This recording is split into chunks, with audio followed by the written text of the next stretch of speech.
There is a saying in Portugal that goes something like this: Portuguese men love their mothers more than their wives. Now, before you think I am being dramatic, let me tell you, I have heard this from Portuguese women themselves, multiple times, in Lisbon cafes, in Porto wine bars, on the beaches of the Algarve, in the cobblestone streets of Coimbra. And every time it is said with this mixture of humor and exhaustion that tells you it is not really a joke at all. It is a confession.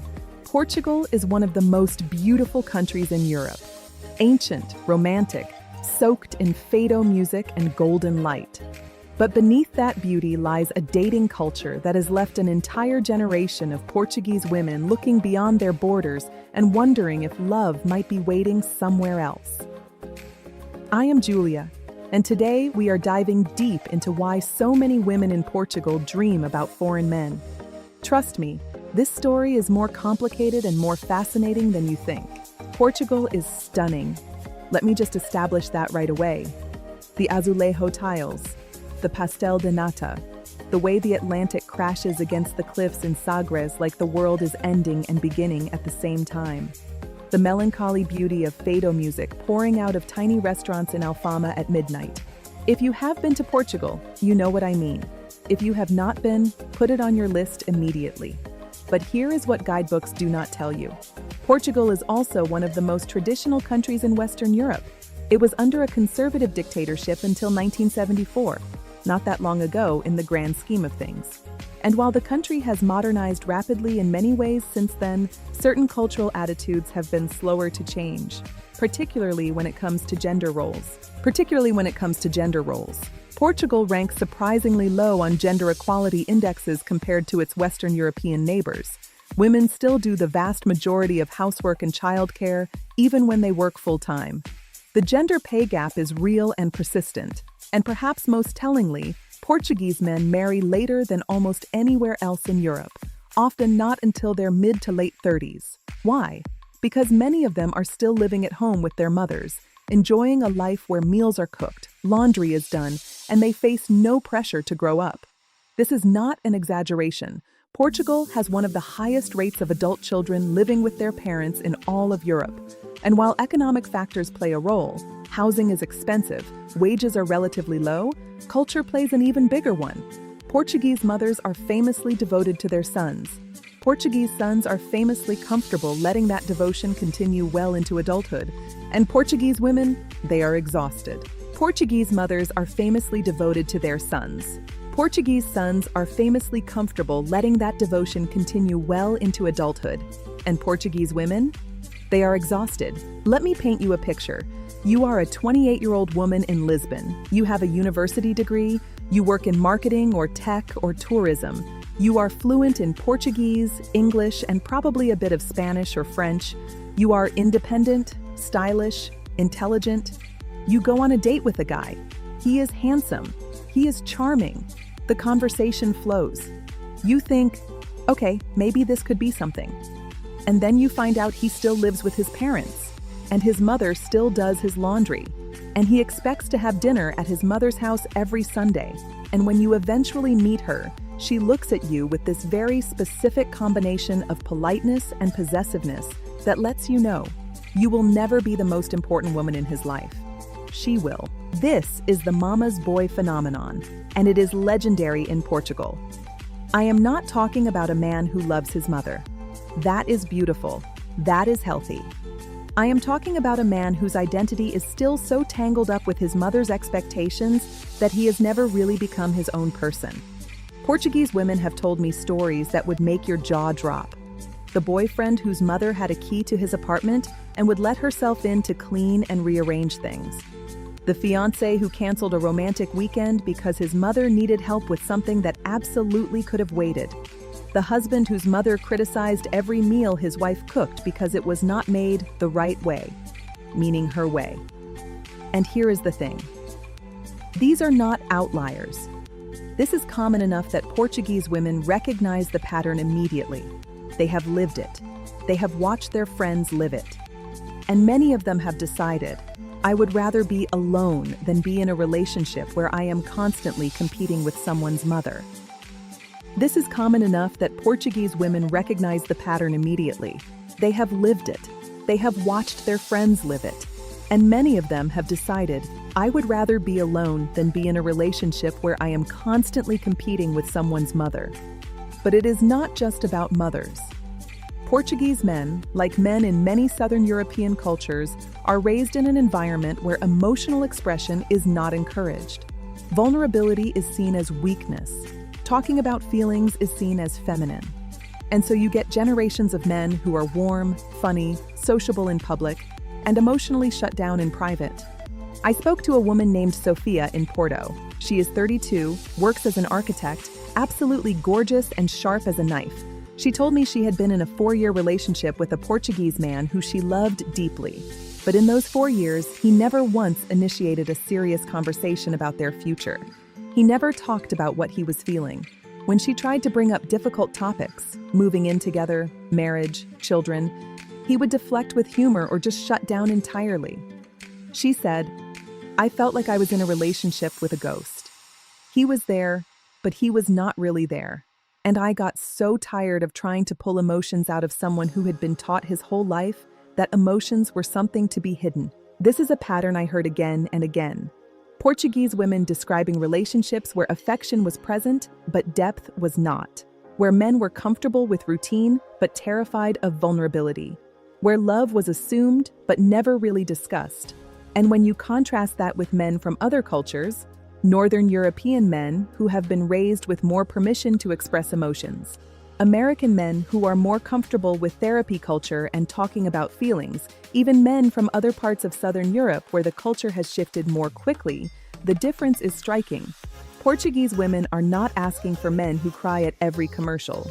They are asking for men who can have an honest conversation about what they want from life, and too often they are not finding that at home.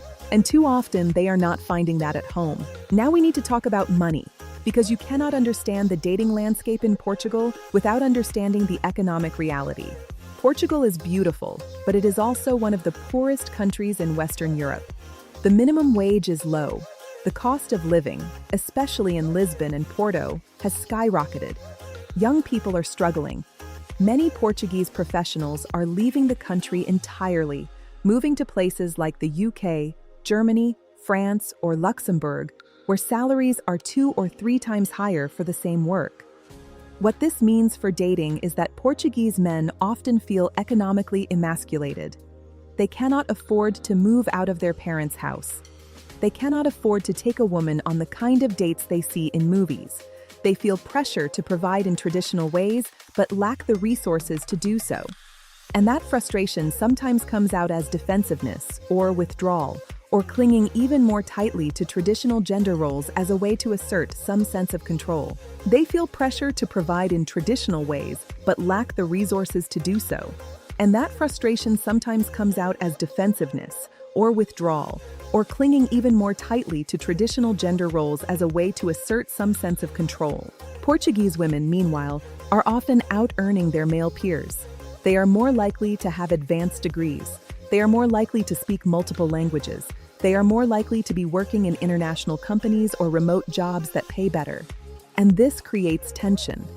Because while Portuguese women are modern and ambitious, they are still dating in a culture where many men expect traditional dynamics. They want a woman who is successful, but not more successful than them. Independent, but not too independent. Modern, but still willing to cook and clean and defer to him in certain ways. It is an impossible standard, and many Portuguese women are simply opting out. They are traveling more. They are focusing on their careers. They are staying single longer. And they are increasingly open to meeting men from other countries who do not carry the same cultural baggage.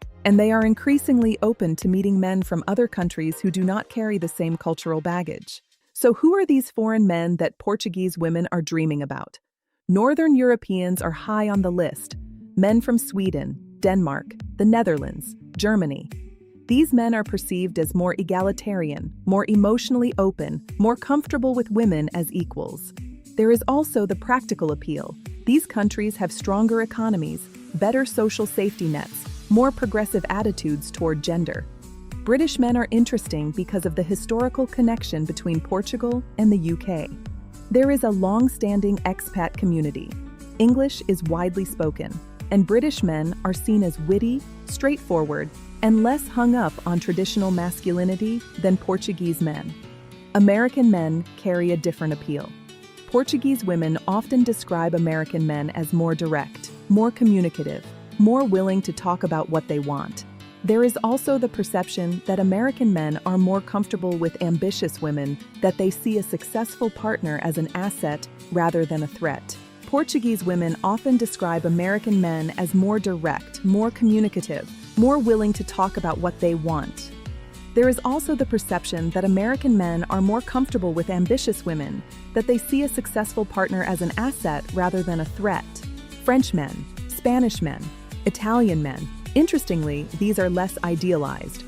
Portuguese women are very aware that machismo exists across Southern Europe. They are not naive. They know that an Italian man comes with his own version of the mama's boy problem, but there is still a sense that in France or Spain, the culture has modernized faster, that younger men in those countries have been more influenced by feminism and changing gender norms. And then there are Brazilian men, which is its own fascinating dynamic. Portugal and Brazil share a language and a deep historical connection. Brazilian men are perceived as more expressive, more romantic, more emotionally available than Portuguese men. But there is also complexity there. Brazilian men come with their own cultural issues around machismo. Still, many Portuguese women find Brazilian men refreshing precisely because they are so different in temperament. But there is also complexity there. Brazilian men come with their own cultural issues around machismo. Still, many Portuguese women find Brazilian men refreshing precisely because they are so different in temperament. Portugal is a small country, but the dating dynamics vary significantly depending on where you are. Lisbon is the most international city. It is full of expats, digital nomads, international students.